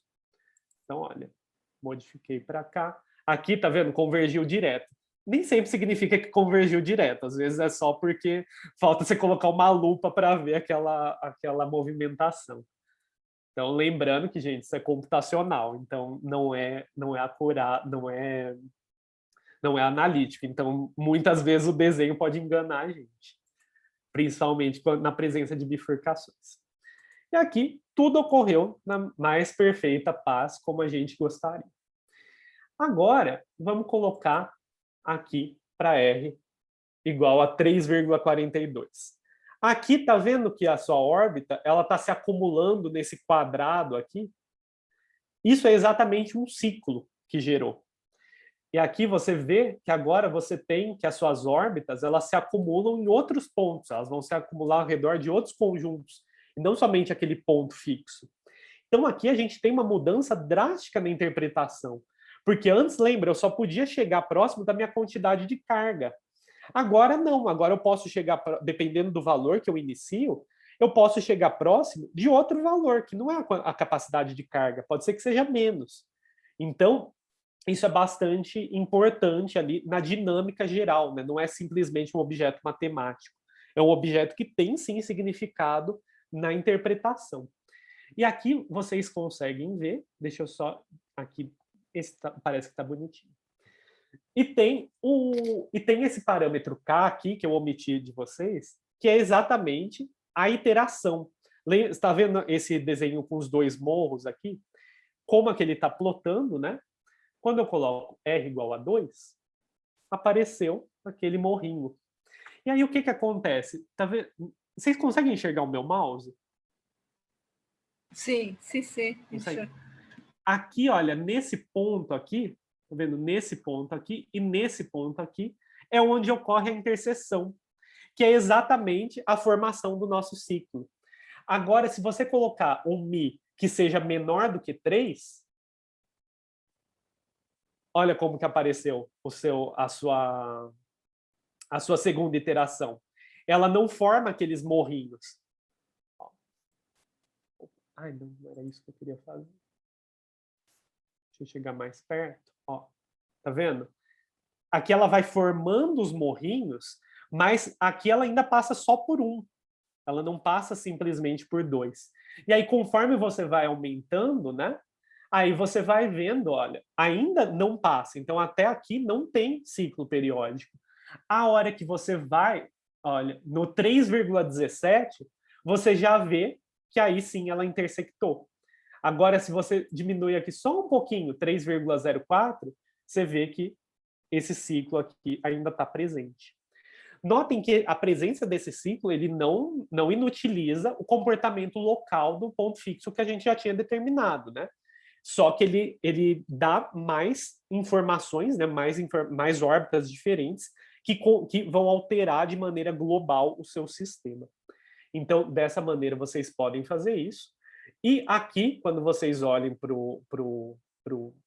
de grau 3, f ao cubo, vocês vão ver que para qualquer parâmetro, olha, ela nunca vai intersectar aqui em outro ponto. Justamente porque a gente não tem ciclos 3 periódicos. A gente tem ciclos 2 a n periódicos. Então é 2, 4, 8. Então você vê que é justamente pela característica dessas iterações. E aí você não consegue fazer isso. A hora que eu coloco no R igual a 4, aí sim, você já vê aqui que ele se complicou bastante, ó. Mas tem, ó, 1, 2, 3, 4, 5, 6, 7 intersecções com a reta identidade. Então, um deles é o ciclo, um deles é um deles é o ponto fixo, e o restante, que sobram 6, eles vão dar origem a 3 ciclos. Então, aqui surgiram 3 ciclos, né? Porque eles estão passando pelo mesmo ponto, dada a condição de simetria. E dessa maneira, você consegue entender um pouquinho mais de onde que vem. Claro que tem todo você pode estudar essas expressões analiticamente, né, e determinar esses pontos, né? Claro que não vai ser uma tarefa muito simples, mas é algo que se possa fazer, e é daí que vem esse resultado, né? E a gente tem essa sequência de bifurcações, né? Vai ter essa sequência de RNs, que a cada RN vai ficando mais complicado ainda, porque surgem ciclos de ordem de período maior.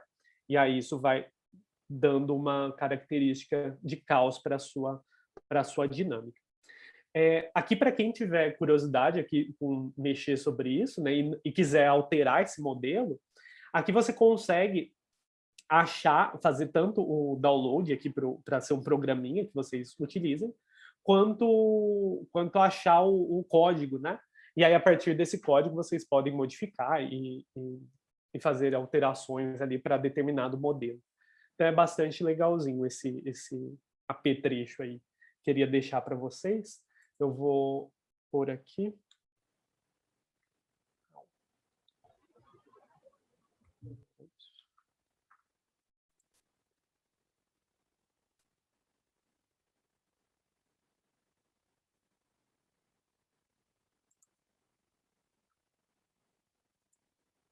Esse anotando.